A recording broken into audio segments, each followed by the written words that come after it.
Agora eu tenho um mais alguma coisa infinitesimal, multiplicando um cara infinitesimal, outro cara infinitesimal, outro cara infinitesimal. Só vai sobrar o 1, né? Tá certo? Então 1 vai multiplicar o cara todo, né?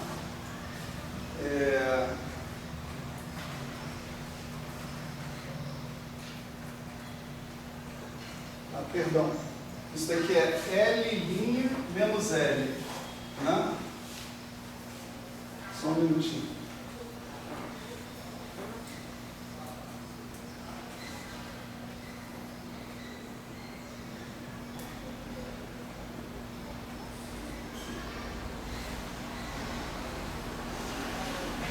Aqui faltou um negócio preliminar. É o seguinte. Esse cara aqui, originalmente, não era infinitesimal. Faltou isso, desculpa. Né? Então ficou 1 mais isso, vezes um cara que não é infinitesimal, vezes um cara que é infinitesimal. Então isso aqui vai dar quanto? Vai dar 1 vezes L, ddt disso vezes L, ok. Né? 1 vezes isso, e ddt disso vezes isso, que é de segunda ordem. Né? Então, o resultado de fazer esse produto disso por isso vai dar um termo extra que vai ser ddt de ΔT vezes L menos ΔL. Tá? É só a primeira linha que está aqui. Desculpa, é da L mais, né? 1 vezes L da L, 1 vezes menos ΔL, dá menos ΔL, ddt de ΔL vezes L está aqui, e ddt disso vezes isso é de segunda ordem, tá certo? Então o L continua onde ele está, mas aparece esse termo que está aqui, tá certo? ddt de ΔT vezes L menos ΔL e some esse cara que está aqui. Então aqui no final eu tenho que levar isso em consideração na hora que eu expandir. Eu vou ficar com L de x' menos L de x, que dá isso aqui efetivamente. Esse cara aqui cai fora da jogada, né? E aqui aparece ddt de ΔT vezes L. Certo?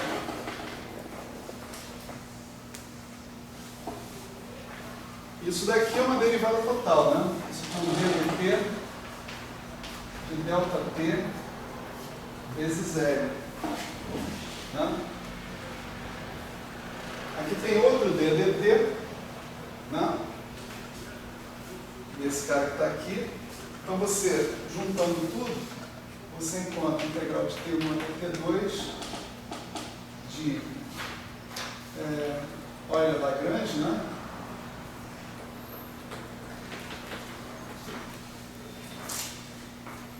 Vezes ΔXi mais ddt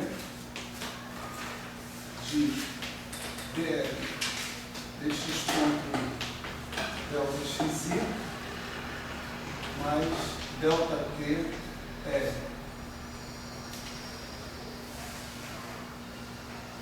Certo? Tudo isso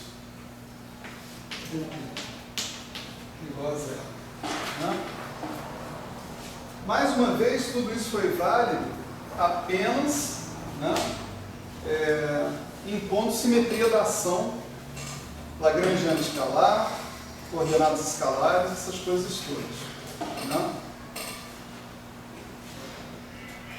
Então isso aí acontece independente de qualquer outra coisa. Isso é uma questão apenas algébrica, de forma, né, do objeto.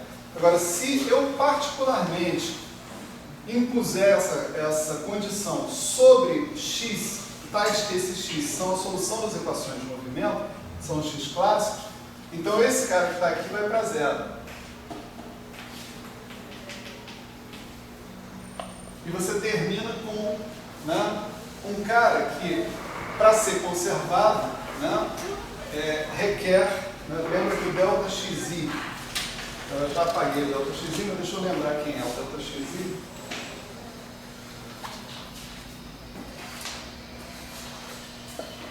ΔXi é menos ΔT x ponto i.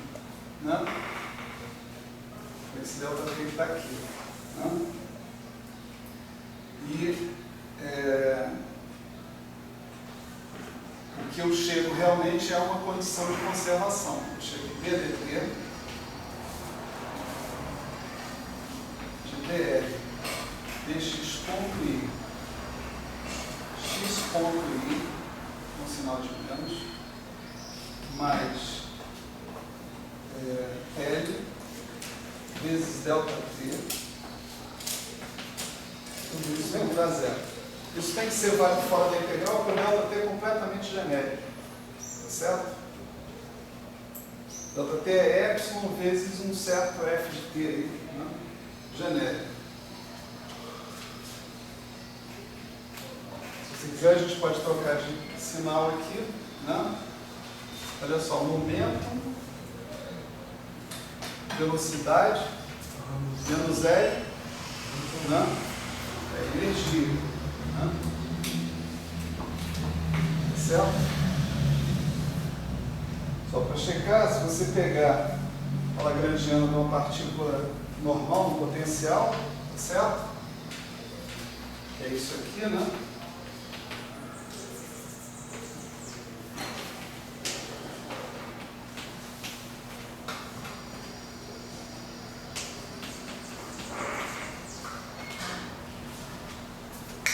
Essa lagrangiana é simétrica por translações temporais? Não, né? Na verdade não, porque esse x ele se comporta como um escalar. Se você simplesmente substituir t por t mais epsilon, né? Aqui vamos pensar t' mais epsilon. O que vai acontecer com a sua lagrangiana é que ela vai mudar, né? Em geral. Um termo como esse aqui, ó. ΔL de t é ΔT dl dt. Só que se o ΔT, agora, como no nosso caso, translações temporais rígidas, vamos dizer assim, né? Ele é constante, o ΔL de t é uma derivada total. Tá certo? Então a sua lagrangiana, ela não é simétrica, mas ela muda para uma derivada total. Se ela muda para uma derivada total, a ação é que passa a ser considerada simétrica por essa história. Né? Então, é só fazer essa conta que está aqui, todo mundo já fez essa conta uma vez na vida, né? Então você vai ver que essa quantidade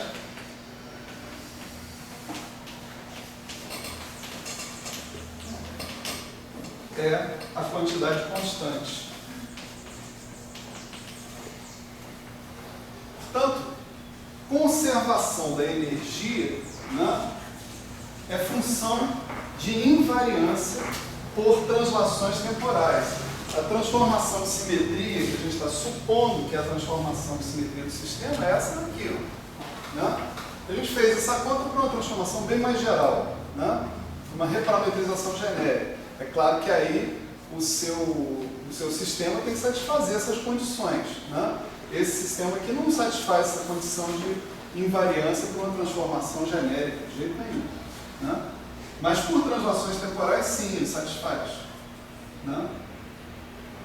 E ao satisfazer essas condições, né, você vê que a invariância por translações temporais é equilíbrio numa grandeza conservada. Mais uma vez, tem uma relação entre o número de parâmetros, 1, e a quantidade de grandezas conservadas, 1. Tá certo? Tem um parâmetro, uma grandeza conservada, é energia. Pausa para meditação. Né? O que é energia? Né? Agora todo mundo sabe, agora dá para saber o que é energia. Né? Um problema que eu não sei se vocês tiveram, eu tive, a câmera está registrando, mas tudo bem, não tem problema. Né? Eu tive esse problema durante muito tempo na minha vida. Foi o seguinte: como é que eu calculo a energia do negócio, do sistema qualquer? Né? Vocês sempre foram seguros com a energia, assim, sem problema nenhum com a energia? Eu não. Eu nunca tive muita segurança com a energia até eu aprender o teorema de Noether, né? Que é esse teorema aqui. Né? Como é que eu calculo? Se você me der um sistema, como é que eu calculo a energia desse sistema? Eu vou decompor o sistema em partículazinhas, cada partículazinha energia é P2 sobre 2C mais V de X, Né? Enquanto não tem potencial, tem uma interação, uma coisa assim, entre outras, era um negócio que me incomodava. Né? Até o dia que eu descobri isso. Né? Descobri que energia é a quantidade que se conserva por translações temporais. Aí eu fiquei sossegado. Aí o teorema de Gödel diz o seguinte: energia é isso aqui, ó. Tá certo? Energia é aquilo ali. Aquilo é definido como energia. Pior, o que é definido como momento é a quantidade que se conserva por translações espaciais. Tá certo? Isso é muito fácil, né? Quando eu tenho uma partícula, um sistema de partículas, uma coisa assim, tudo muito óbvio. Para que eu preciso desse arsenal todo que está aqui, né? Para calcular a energia? Vem cá, e quando você tiver um sistema de fluidos, né? E quando você tiver um sistema de campos, por exemplo, né? Como é que você calcula a energia de um sistema de campos, em geral? Né?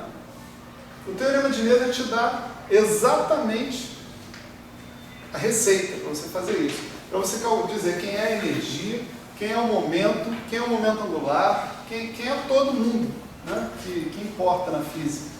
Tá certo?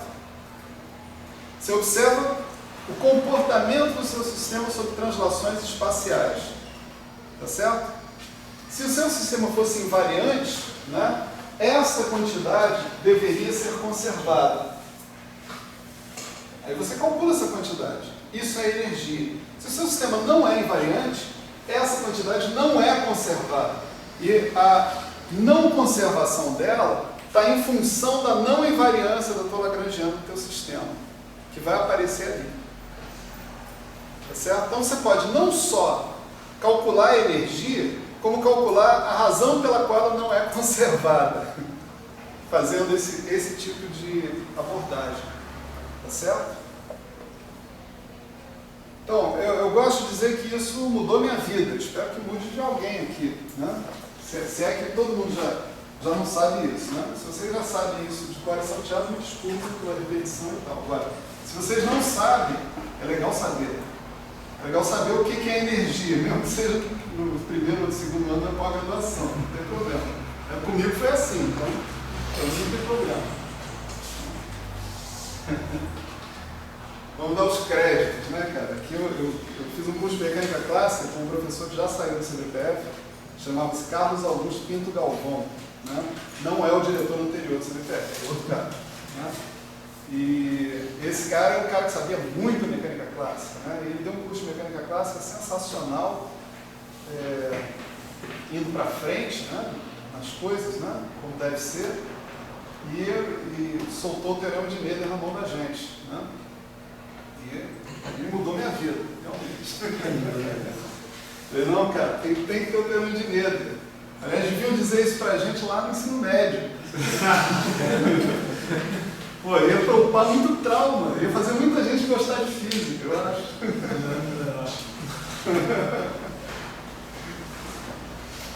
Bom, enfim, isso daí é energia. Né? Você pode imaginar que tem momento angular também. Como é que é o momento angular? Né? Eu vou indicar aqui, não vou fazer a conta toda, mas vou indicar aqui mais ou menos. Né? O momento angular é um tipo de transformação desse tipo. X' I é igual a R, I, J, XJ. Isso aqui é uma rotação, né? Então você está dizendo que o seu sistema é invariante perante rotações. Tá certo? Então isso aqui é uma rotação. O que é uma rotação? Uma rotação é uma operação, né, sobre vetores que é caracterizada por transformações lineares ortogonais. Ou seja, essa matriz R é tal que R vezes R transposto é a identidade. Essa condição é necessária para que você tenha que o módulo do x', né, ao quadrado seja igual ao módulo do x ao quadrado. Certo? É isso que define uma rotação. Mais uma coisinha, ela tem que ser conexa com a identidade para você poder fazer ela continuamente. Né? Senão, você aparece com as rotações impróprias, que são as rotações próprias multiplicadas pela operação de paridade. Esses são outros 500. Isso aqui tecnicamente constitui o grupo SO3, certo? O grupo de simetrias. Não vamos entrar em mais detalhes do que isso. Bom, e aí como é que é uma rotação infinitesimal? Né? Uma rotação infinitesimal, né, é uma coisa que você fala assim, ela é infinitesimalmente próxima à identidade.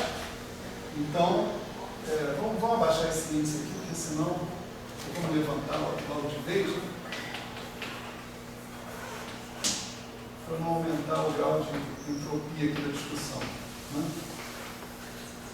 Uma rotação infinitesimal é algo que difere da identidade por uma quantidade infinitesimal. Né? Vamos dizer assim. Então, se você tem a transformação infinitesimal, você está dizendo o seguinte, que R i J vezes R JK transposto, R transposto JK, né, tem que ser igual a delta IK. Né? É essa equação que está aqui. Né? O R transposto JK, né, é o R KJ. Então, você tem que o RIJ, que é delta IJ, mais ômega IJ, vezes o delta JK, mais ômega KJ, KJ, isso tem que ser igual a delta IK. Né? Então, delta IJ vezes delta KJ dá delta IK, né? Tem soma sobre J, lembra da minha convenção, índices repetidos, né? J está somando, né? Então, delta IJ vezes delta KJ dá delta IK, mais delta IJ vezes ômega KJ dá ômega KI, né? Mais ômega IJ com delta KJ dá ômega IK, né? Mais ômega vezes ômega, que é de ordem ômega 2, eu estou fazendo coisas infinitesimais, então eu esqueço. Então isso tudo tem que dar delta IK, conclusão, ômega KI tem que ser igual a menos ômega IK. Então, essa matriz que caracteriza uma rotação infinitesimalmente tem que ser uma matriz antissimétrica. Né? E você pode pensar o seguinte, o x' i, portanto, vai ser delta IJ mais ômega IJ XJ. Né? Portanto, isso aqui é o XI mais ômega IJ XJ. Então, o delta XI é ômega IJ XJ, com esse cara aqui sendo antissimétrico.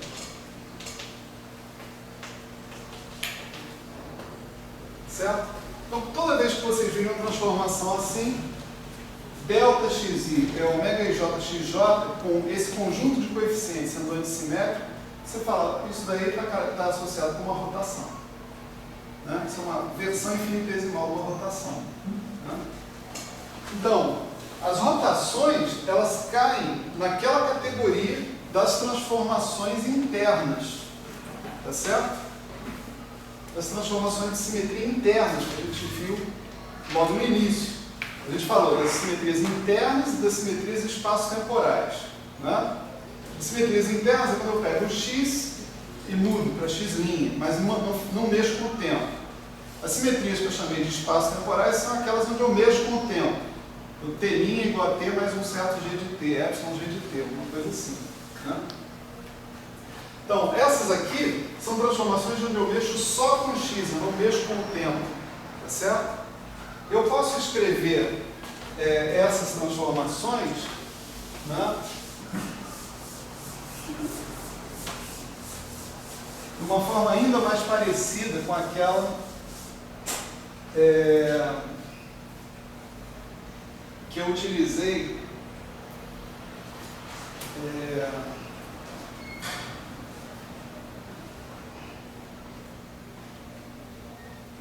mas é melhor não andar nessa direção, porque tem muita coisa para falar disso.